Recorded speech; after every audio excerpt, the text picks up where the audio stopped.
Selamat datang kembali di pembahasan mendalam sumber-sumber Anda. Hari ini kita mau gali bab kedua dari buku Loserthink, karya Scott Adams. Topiknya, wah relevan banget nih, pemanasan politik. Betul, political warming, judul yang cukup provokatif ya. Iya kan? Nah, intinya bab ini tuh coba mengupas kenapa sih rasanya dunia makin, panas gitu, makin terbelah. Adams bahas soal gelembung realitas. Gelembung realitas ya. Iya, yang mungkin kita tinggali tanpa sadar. Terus peran media gimana? Nah, kita akan coba gali wawasan-wawasan kunci dari bab ini untuk Anda. Siap. Oke? Langsung aja deh. Anda pernah ngerasa nggak sih, kok makin susah ya ngomong sama orang yang beda pandangan politik? Kayak beda frekuensi gitu. Sering banget itu. Nah, bab ini mulai dari situ. Katanya kita mungkin, ya itu tadi, kejebak di gelembung kita sendiri.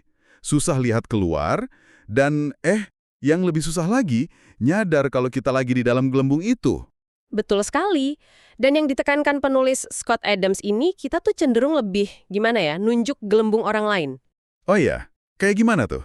Yang bilang, dia mah hidup di dunianya sendiri. Gitu kan. Padahal, bisa jadi kita juga gitu. Nah, Adams nyebut pola pikir yang nggak efektif atau malah merugikan ini sebagai loserthink. Loserthink, oke. Salah satu cirinya yaitu nggak bisa lihat bias atau gelembung sendiri. Dan ini jadi lahan subur banget buat berita palsu, buat narasi-narasi tertentu yang bentuk persepsi kita. Sampai-sampai. Sampai-sampai dua orang lihat fakta yang sama persis, tapi kesimpulannya bisa beda jauh. Bener-bener kayak hidup di realitas berbeda. Waduh.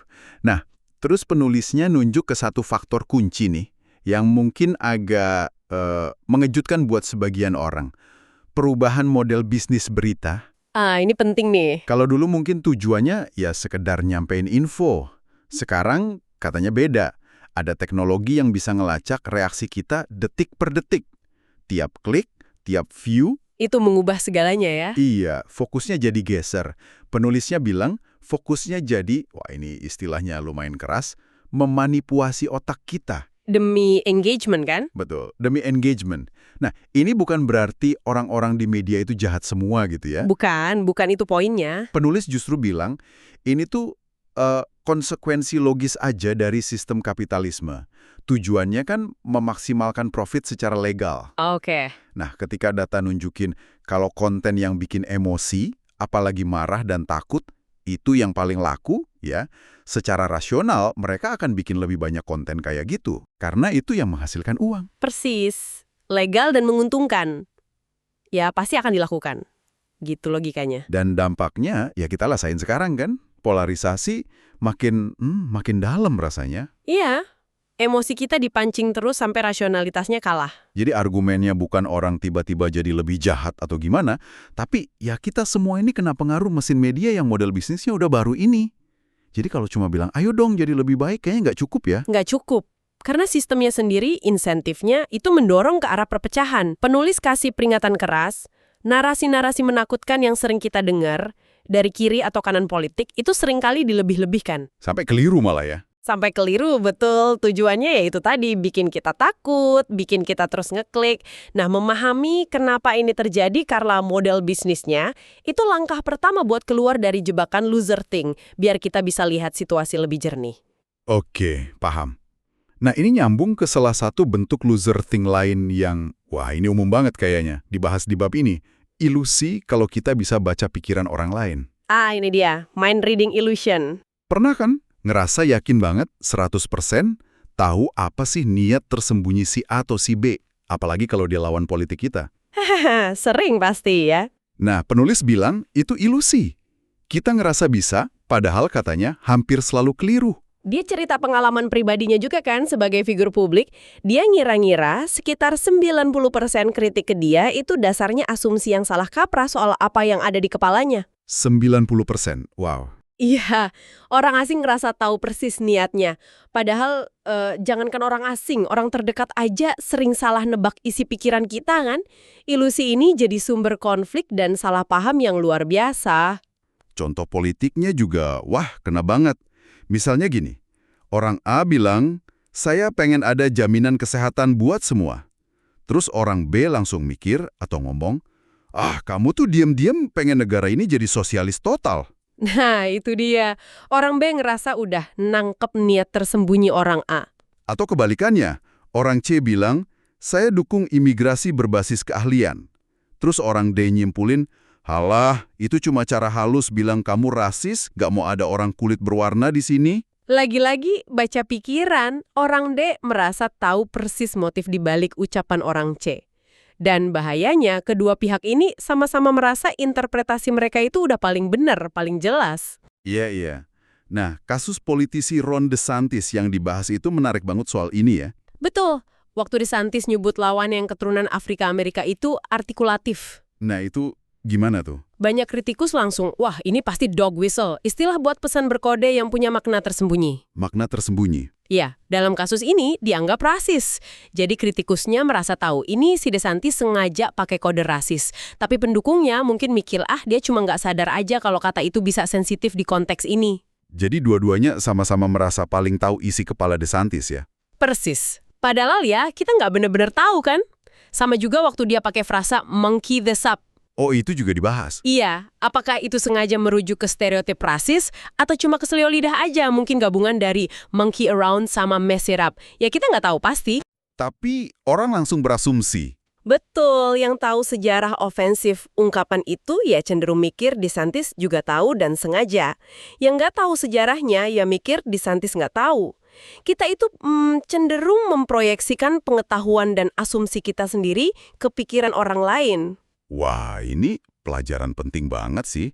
Jadi kalau kita merasa yakin banget soal niat tersembunyi orang lain, apalagi tokoh publik yang nggak kita kenal pribadi, itu justru lampu kuning ya? Bisa jadi itu tanda loser think. Betul, hati-hati. Kita cuma bisa nilai apa yang mereka katakan dan lakukan secara objektif, bukan nebak-nebak isi kepala. Dan penulisnya sendiri cenderung milih penjelasan yang biasa aja ya? Iya, yang mundane, bukan yang extraordinary. Lebih mungkin seorang politisi itu keseleo lidah atau kurang peka daripada dia sengaja banget ngelakuin tindakan rasis terang-terangan yang jelas merugikan kampanyenya sendiri pas sebelum pemilu. Masuk akal sih. Ini mirip sama kasus senjata sonik di Kuba yang juga dibahas. Penjelasan biasa kayak histeria massa atau kebetulan medis, itu lebih masuk akal daripada teori senjata misterius tak terdeteksi yang nggak ada buktinya sama sekali. Klaim luar biasa, ya butuh bukti luar biasa juga. Oke. Selain ilusi baca pikiran, ada lagi nggak jebakan mental lain yang disorot di bab ini soal diskusi politik? Ada beberapa. Misalnya, kebiasaan kita nge-labelin orang atau kelompok sebagai jahat. Coba karena kita nggak setuju. Atau lebih tepatnya, karena kita merasa mereka punya niat jahat. Padahal mungkin kita nggak punya bukti tindakan jahat konkretnya. Jadi yang diserang asumsi kita tentang niat di pikiran mereka. Itu loser think juga. Terus ada lagi? Soal penyalahgunaan pisau Occam, Occam's razor. Oh, yang penjelasan paling sederhana biasanya benar itu. Nah, ide itu bagus buat sains, tapi kalau di debat sosial politik, jadi agak bermasalah. Kenapa? Karena definisi sederhana itu jadi subjektif banget. Maksudnya? Ya, setiap orang ngerasa penjelasan dia sendiri yang paling simpel dan paling logis. Akhirnya, pisau Occam ini sering jadi alat buat membenarkan keyakinan pribadi aja, bukan alat objektif buat cari kebenaran. Masing-masing pihak ngerasa penjelasan gue lah yang paling sederhana. Wah, iya juga ya. Yang ini nih benar-benar bikin mikir. Penulis bilang, perasaan pas kita benar soal sesuatu, sama perasaan pas kita salah soal sesuatu. Rasanya sama persis. Sama persis. Gimana tuh? Iya, dari dalam diri kita nggak ada bedanya. Nggak ada sinyal internal yang jelas gitu. Ini kamu benar, atau wah ini kamu salah. Kalau ada sinyal kayak gitu, kata penulis, ya kita semua udah pasti setuju dong soal semua hal penting dari dulu. Bener juga. Ini ngejelasin kenapa orang bisa yakin banget sama posisi yang berseberangan total. Rasa yakin itu sendiri ternyata bukan bukti kebenaran. Justru bisa jadi tanda bahaya ya? Betul. Rasa yakin yang meluap-luap itu bisa jadi malah tanda kita lagi kejebak di gelembung atau loser think, bukan tanda kita udah nemu kebenaran absolut. Poin yang krusial banget itu. Oke. Lalu gimana dong caranya kita navigasi dunia yang penuh jebakan berpikir ini? Apalagi di tengah pemanasan politik kayak sekarang. Penulisnya nawarin beberapa cara pandang nih. Salah satunya soal ego. Ego. Iya, katanya jangan lihat ego itu sebagai inti diri kita, tapi lihat sebagai semacam alat. Alat? Alat. Maksudnya gimana tuh alat? Alat yang bisa diatur volumenya. Bisa dinaikin pas kita butuh pede, misalnya pas presentasi penting atau negosiasi, tapi harus bisa juga diturunin pas kita perlu belajar, nerima kritik, atau ngaku kalau kita salah atau nggak tahu. Oh, jadi fleksibel gitu ya? Iya. Ego yang kaku itu malah jadi penghalang. Penulisnya kasih contoh pribadi kan, soal dia bingung sama sistem loker di gym. Iya, loker gym. Aturannya nggak jelas, terus egonya dia rasa takut kelihatan bodoh atau takut salah, takut ngelanggar aturan nggak tertulis, itu malah bikin dia cemas dan ngerasa kejebak. Terus gimana? Dia butuh waktu buat sadar kalau masalah utamanya bukan lokernya, tapi egonya sendiri yang terlalu kaku. Pas dia bisa nurunin egonya, lihat ego sebagai alat aja, dia jadi lebih fleksibel nyari solusi tanpa ngerasa harga dirinya terancam. Jadi intinya, ego yang kaku itu bisa jadi penjara mental buat kita. Menarik, menarik. Jadi ego itu bisa di-manage ya? Oke. Selain ego apa lagi? Soal fokus kita, terutama kecenderungan alami kita buat fokus ke hal negatif. Oh, negativity bias ya? Iya, naluri ini kan dulu penting ya buat bertahan hidup, biar waspada terus sama ancaman. Tapi di era sekarang, di mana media balik lagi ke model bisnis tadi, terus-terusan nyodorin berita buruk, berita nakutin. Naluri itu jadi kayak bumerang ya? Malah bikin stres. Betul, paparan terus-menerus ke negativitas itu bisa bahaya.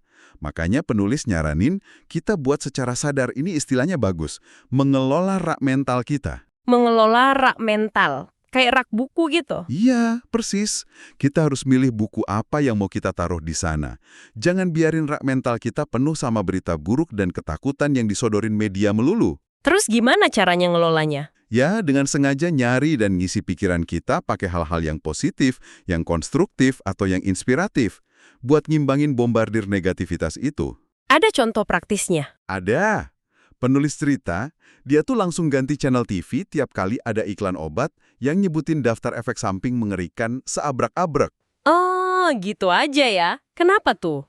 Karena menurutnya, paparan berulang ke hal negatif kayak gitu bisa ningkatin hormon stres, kortisol misalnya. Stres kronis kan, ya kita tahulah, efeknya nggak bagus buat kesehatan fisik dan mental. Bisa nurunin imun, ganggu pencernaan, macem-macem. Jadi ini bukan soal nyoba jangan mikirin yang negatif ya, karena katanya itu malah bikin makin kepikiran. Nah, itu dia. Bukan gitu caranya. Tapi lebih ke proaktif, ngisi pikiran pakai hal positif yang kuat, yang menarik. Sampai si negatif ini nggak dapat banyak tempat lagi di rak mental kita. Oke, jadi fokus ke apa yang mau kita bangun di pikiran kita ya, bukan ke apa yang mau kita hindari. Tepat. Nah, jadi apa nih rangkuman penting dari semua ini buat Anda yang lagi coba memahami dunia, terutama lanskap politik sekarang? Bab ini tuh kayak ngajak kita buat lebih, waspada ya. Waspada banget, waspada sama sumber info kita, motif di baliknya, waspada sama kecenderungan kita sendiri buat ngehakimi niat orang lain. Dan waspada sama pola pikir loser think di diri kita sendiri juga ya. Iya, itu yang paling penting mungkin. Ini benar-benar bikin kita nanya kan, kalau kita udah lebih sadar nih soal bias kita, soal ilusi baca pikiran, soal gimana emosi kita dimainin sama model bisnis media, apa kita bisa mulai komunikasi dengan cara yang beda? Bisa nggak ya kita jembatanin gelembung-gelembung realitas yang beda-beda ini? Nah, itu pertanyaannya. Penulis tidaknya ngasih kita kacamata baru lah ya, buat mulai ngelihat dinding penjara mental yang mungkin tanpa sadar kita bangun sendiri. Oke, sebagai penutup nih, satu pertanyaan buat Anda renungkan di rumah. Mengingat cara kerja ekosistem informasi sekarang yang seringnya ngutamain sensasi dan polarisasi demi narik perhatian kita, langkah konkret apa sih yang bisa Anda ambil? Mulai hari ini mungkin, buat secara sadar ngebangun diet informasi yang lebih sehat, lebih seimbang. Diet informasi yang nggak bikin kita makin kejebak di satu gelembung realitas aja ya. Persis. Nah, itu jadi pemikiran buat Anda bawa pulang. Terima kasih sudah menyimak pembahasan mendalam kita hari ini. Sampai jumpa di penelusuran berikutnya.